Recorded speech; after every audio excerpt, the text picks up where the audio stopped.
આ દુનિયાનું મોટામાં મોટું કબ્રસ્તાન કયું છે જાણો છો તમે? તે છે માંસાહારીઓનું પેટ. ન જાણે કેટલી હજારો કરોડો અબજો જિંદગી તેમના પેટમાં દફનાઈ ગઈ છે. અને બીજી એક વાત કહું આપને, માણસ જ્યાં સુધી એવું નહીં સમજી લે કે તેની જિંદગીમાં આવેલી જે આફતો છે, જે તકલીફો છે, તે તેના પોતાના લીધે જ આવી છે, તેવું જ્યાં સુધી તેને નહીં સમજાય ત્યાં સુધી તેની જિંદગીમાં શાંતિ થવાની નથી.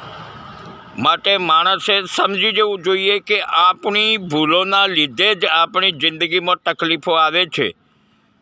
વાત બહુ જ સમજવા જેવી છે. ન સમજાય તો ફરી સાંભળો અને હોશિયાર બનો.